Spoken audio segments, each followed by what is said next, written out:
Madam, सबसे पहले तो मुझे आपने वो जरदारी साहब की खैरियत दरियाफ्त बताएं कि जरदारी साहब ठीक है। वो और शहबाज शरीफ ने कोई पेट शेट तो नहीं चाक किया जो पेट फाड़ने वाला जुमले शहबाज शरीफ आपके लीडर के बारे में कहा करते। टाइम था कि शहबाज शरीफ वो माइक हिला हिला के कहा करते थे कि मैं लाड़काना लाहौर की गलियों पे घसीटूंगा, मेरा नाम शहबाज शरीफ नहीं होगा। तो अब वो शहबाज शरीफ का नाम चेंज कर दिया है या जरदारी साहब का पेट फाड़ा है, वो चाक शाक किया। जी मैं बिलावल भुट्टो की बात कर रही है। बिलावल भुट्टो वजीर खारजा कम और शहबाज शरीफ के मुंशी ज्यादा लगते हैं। आप जिस जगह पे उठाए वो स्टेच्यू उठाए होते हैं, ब्रीफ केस उठाए फिरते हैं, शहबाज शरीफ आगे आगे होता है। बिलावल भुट्टो की अपनी प्रोफाइल है, वो एक चेयरमैन है। ये इस लुटेरे, इस मॉडल टाउन के कातिल के पीछे वो ब्रीफ केस पकड़ के बिलावल भुट्टो को कभी भी सूट नहीं करता। मैं मदद के साथ चाहता हूं कि आपके पार्टी का बहुत बड़ा वकार है, बिलावल भुट्टो मुस्तकबिल के बहुत अच्छे लीडर बन सकते हैं, लेकिन वो ऐसे स्टैच्यू उठाए होते हैं कि जैसे शहबाज शरीफ के वो चपरासी लगते हैं। आवाम को 30 रुपए की रोटी मिल रही है मैडम, 30 रुपए की रोटी है। आपके जो वो कपड़े बेचकर और माइक हिलाकर और दमड़ी में को निकल आएगी तो ये कर दूंगा, वो कपड़े बेच दे, आवाम को 30 रुपए वाली रोटी 7 रुपए की लेकर दे, आपको खुदा का वास्ता। और आपने 8 माह पहले महंगाई मकाओ मार्च किया था, याद है? अब वो महंगाई मकाओ मार्च कहां पे है? डॉलर तब कहां था, आज कहां है? आटा तब कहां था, आज कहां है? बिजली तब कहां थी, आज कहां पहुंची? डीजल तब कहां था, आज कहां पहुंचा है? तो महंगाई मकाओ मार्च नहीं, महंगाई बढ़ाओ मार्च कर लेते। मैं एक सड़क पे गुजर रहा था, आपके पीडीएम के पोस्टर लगे हुए थे बल्दियात के इस्लामाबाद में। एक सड़क के ऊपर लोग ऊपर छितर मार रहे थे। एक छितर मरियम के सर में मारा है, एक छितर नवाज शरीफ के सर में एक बंदे ने मारा है, एक छितर शहबाज शरीफ के सर में मारा है। लोग तो आपकी शक्लों से नफरत करते हैं। अच्छा जी, बस औज़ुबिल्लाहि मिनश्शैतानिर्रजीम, बिस्मिल्लाहिर्रहमानिर्रहीम। मेरा नाम गौहर सयाल है और आप देख रहे हैं मेरा प्रोग्राम। नाज़रीन, इस वक्त पीडीएम जो है वो इलेक्शन से क्यों भाग रही है और क्या उनके मुतालबात हैं जिस वजह से वो भाग रहे हैं, किस वजह से उनको क्या सूझी है कि अब वो इलेक्शन से भाग रहे हैं। पहले तो वो कह रहे थे जब चाहे जिसका दिल चाहे, राना सराउला कहते हुए दिखाई देते थे। पीडीएम के मोस्टली जो अराकीन है, सीनियर रहनुमा हैं, वो कहते थे इमरान खान को जूते पड़ेंगे, ये कर देंगे, आप इलेक्शन करना। लेकिन अब इलेक्शन से भागे क्यों?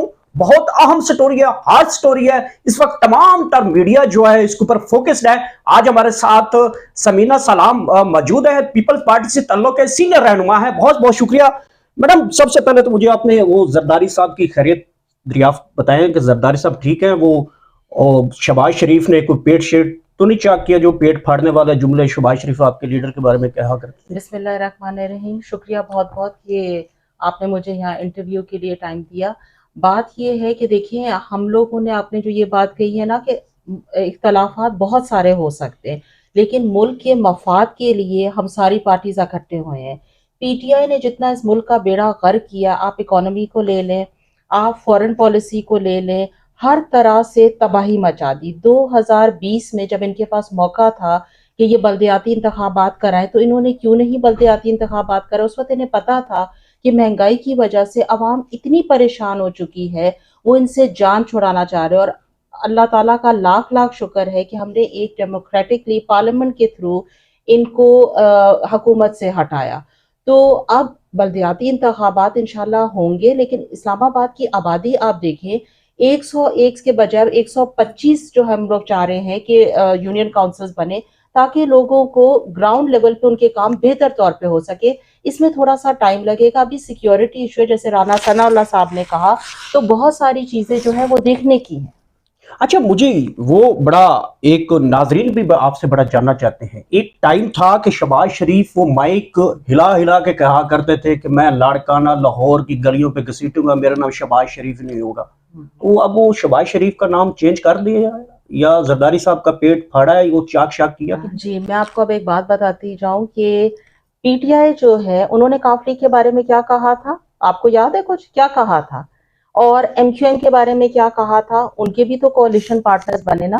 तो हमारे पे जो ये क्रिटिसिज्म हो रहा है कि हम लोग अभी साथ हैं, आप ये देखिए, जो इन्होंने इतना इकोनॉमी का बुरा हाल किया है, कुछ वक्त दरकार है। एकदम से हालात ऐसे करके सही नहीं हो सकते। असल तबाही इन लोगों ने की है और अब वो दूसरों पे इल्जाम लगा रहे हैं। अब आप देखिए, चेयरमैन बिलावल जो फॉरेन मिनिस्टर हैं, वो कितना अच्छा काम कर रहे हैं, उनकी कितनी पजीराई आप हो बिलावल रही है। भुट्टो की बात करिए, बिलावल भुट्टो वजीर खारजा कम और शहबाज शरीफ के मुंशी ज्यादा लगते हैं। आप जिस जगह पे उठाए वो स्टेच्यू उठाए होते हैं, ब्रीफ केस उठाए फिरते हैं, शहबाज शरीफ आगे आगे होता है। बिलावल भुट्टो की अपनी मैं प्रोफाइल है, आपसे वो एक चेयरमैन है। ये इस लुटेरे, इस मॉडल टाउन के कातिल के पीछे वो ब्रीफ केस पकड़ के बिलावल भुट्टो को कभी भी सूट नहीं करता। मैं मदद के साथ चाहता हूं कि आपके पार्टी का बहुत बड़ा वकार है, बिलावल भुट्टो मुस्तकबिल के बहुत अच्छे लीडर बन सकते हैं, लेकिन वो ऐसे स्टैच्यू उठाए होते हैं कि जैसे शहबाज शरीफ के वो चपरासी लगते हैं। मैं आपकी बात से बिल्कुल इख्तलाफ करती हूँ।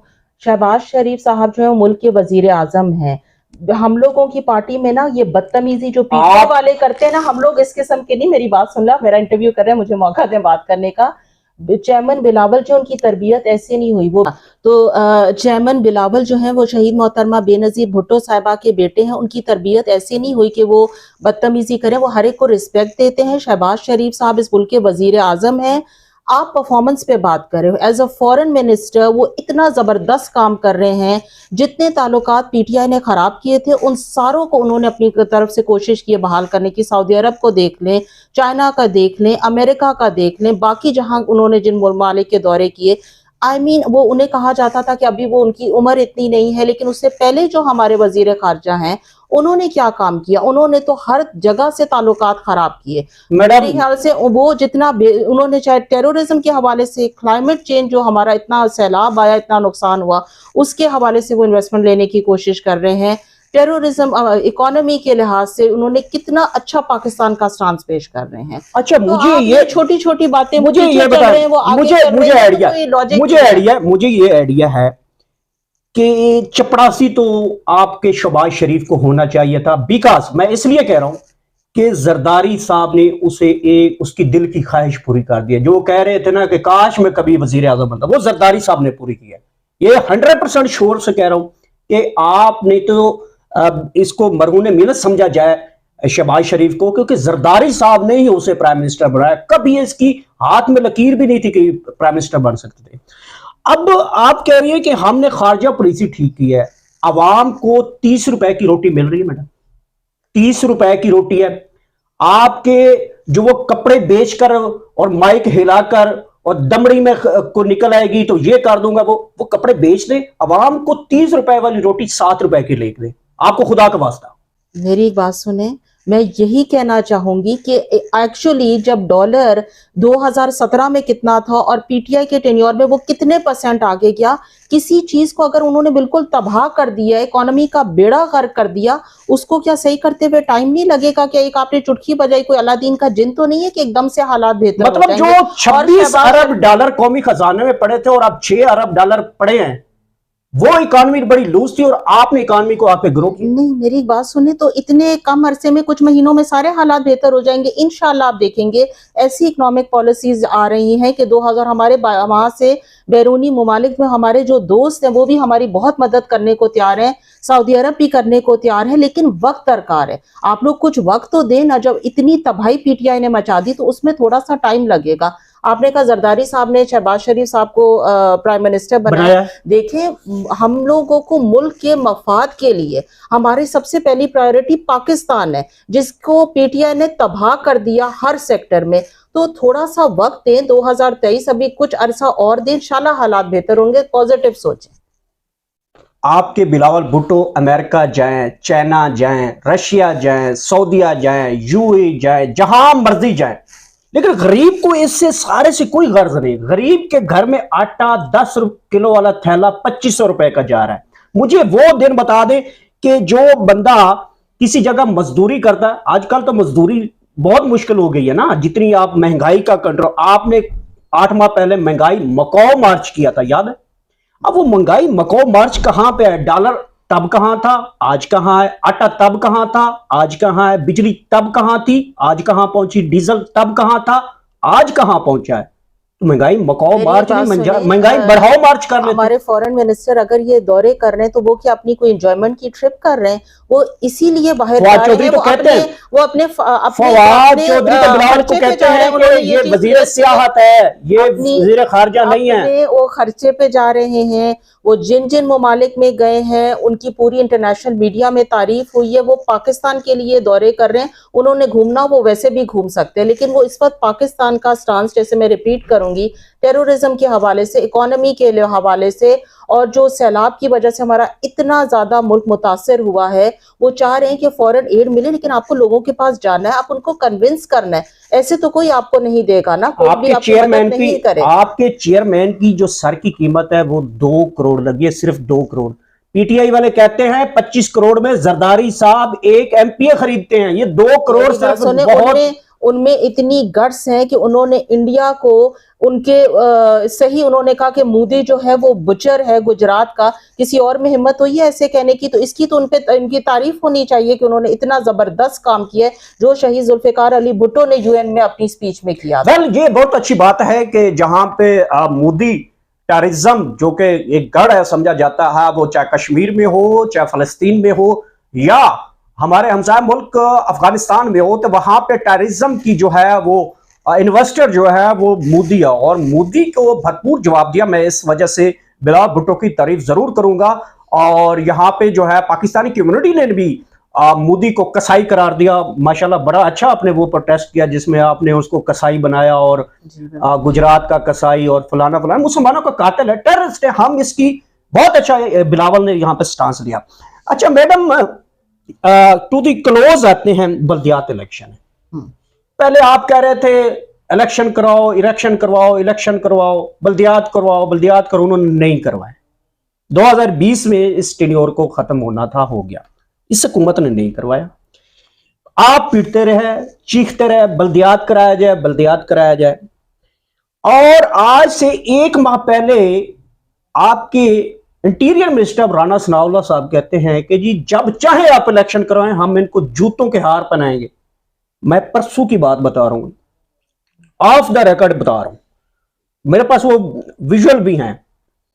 मैं एक सड़क पे गुजर रहा था, आपके पीडीएम के पोस्टर लगे हुए थे बल्दियात के इस्लामाबाद में, एक सड़क के ऊपर लोग ऊपर छितर मार रहे थे। एक छितर मरियम के सर में मारा है, एक छितर नवाज शरीफ के सर में एक बंदे ने मारा है, एक छितर शहबाज शरीफ के सर में मारा है। लोग तो आपकी शक्लों से नफरत करते हैं। अच्छा जी, वैसे आपने ये बात मुझे बताई, सॉरी टू से, आपने छितर वाला, छितर तो पढ़ने चाहिए ये जो इमरान खान साहब हैं इनकी और इनकी जो सारी कैबिनेट है, मुल्क में तबाही इन्होंने की, अब छितर दूसरों को पढ़ने चाहिए। अवाम जमहूर है, अवाम तो जिसको मर्जी मारे। डे टू डे हालात बलूचिस्तान में देखें क्या हुआ, अभी I-10 में धमाका एक हुआ है, तो सिक्योरिटी सिचुएशन भी तो देखनी है ना। एकदम से अनाउंसमेंट आ गई है कि इलेक्शन होने हैं, लेकिन इतना आसान नहीं है, बहुत सारे इंतजामात करने होते हैं, सबसे ज्यादा सिक्योरिटी है। आपको पता है आपके इस्लामाबाद में कितने पैनल मौजूद हैं? अगर आप इलेक्शन लड़ना चाह रहे हैं तो इस्लामाबाद में आपके कितने पैनल पे आपके कैंडिडेट खड़े? जी वो बात आप सही कह रहे हैं, लेकिन मैं वैसे आपने मुझसे पूछा ना, टिकट क्यों नहीं लेते लोग? नहीं, टिकट क्यों नहीं लेते, ऐसी बात तो नहीं है। आपके पूरे इस्लामाबाद में 4 पैनल है टोटल। चले जितने भी पैनल हैं, तो आपको चाहिए था 101 पैनल पे आपके कैंडिडेट होते। वो अगर आप इतने पॉपुलर हैं। नहीं, पॉपुलर हम लोग हैं तो ये बाकी लोग कौन से बड़े पॉपुलर हैं? हम इनसे कहें कि ये वहां बाकी सूबों में जाके करें काम, तो ये पॉपुलर होंगे वहां पे क्या? तो ऐसी बात नहीं है। लेकिन अभी आपने इंतजामात के हवाले से मेरे से ये बात पूछी है, तो उसमें थोड़ा सा टाइम लगेगा, इस वजह से डिले, लेकिन इंशाल्लाह हो जाएंगे। बहुत शुक्रिया जी, सीनियर रहनुमा पाकिस्तान पीपल्स पार्टी, बहुत शुक्रिया इनका। बहुत जबरदस्त आर्गुमेंट दिए प्रोग्राम्स में और अपनी पार्टी को अच्छे अल्फाज में डिफेंड किया। हालांकि कम खवातीन है पीपल्स पार्टी में जो इस तरह के जो सख्त तरीन इंटरव्यू में भी अपनी पार्टी को डिफेंड करते हैं, बहुत अच्छी है। और मैं बिलावल को एक चीज से अप्रिशिएट जरूर करूंगा, जिस तरह उन्होंने मोदी को जवाब दिया ना, हमारी तारीख में या तो भुट्टो ने दिया था या बिलावल साहब ने दिया, तो ये एक बड़ी जबरदस्त है। आप जरूर हमारे प्रोग्राम में अपना फीडबैक जरूर दीजिएगा। और समीना सलाम को बहुत बहुत आपकी एक मरतबा फिर कि आप हमारे प्रोग्राम में तशरीफ लाएं, और आपके चाहने वाले, आपके फॉलोअर, आपको देखने वाले आपसे बहुत प्यार करते हैं। तो कोई एक जुमला बोल दीजिए अपने चाहने वालों को। बस मैं यही कहना चाहूँगी कि आप लोगों की सपोर्ट का बहुत शुक्रिया। कल से इंशाल्लाह नया साल शुरू होने जा रहा है, और अल्लाह ताला से यही दुआ है कि हमारे मुल्क में जितने भी मसाइल हैं, चाहे वो टेररिज्म के हवाले से, इकोनॉमी के लिहाज से, हर तरह से हमारे के इनमें मसाइल का अल्लाह ताला जल्द हल करे और हमें सिंसेरिटी के साथ इस मुल्क के लिए काम करने की तौफीक अता करे। आमीन। शुक्रिया बहुत। जी नाज़रीन, आज के प्रोग्राम में हमने जिन चीज़ों को डिस्कस किया वो सबसे ज़्यादा जो टेररिज्म पाकिस्तान में एक मरतबा फिर सर उठाने लगी है, बल्दियात इलेक्शन के ऊपर क्यों नहीं आया जा रहा। तो वो जो लाहौर लाड़काना की गलियों में घसीटते थे और माइक हिला के और गला फाड़ते थे, शहबाज शरीफ की बात कर रहा हूँ, वो जो जरदारी साहब का पेट चाक करते थे, इसके ऊपर हमने सीनियर रहनुमा पीपल्स पार्टी जनाब समीना सलाम को जो है आपके प्रोग्राम में इनवाइट किया। आप अपनी फीडबैक से कमेंट सेक्शन में जरूर बताएगा। इजाज़त दीजिए। अल्लाह ने दुआ।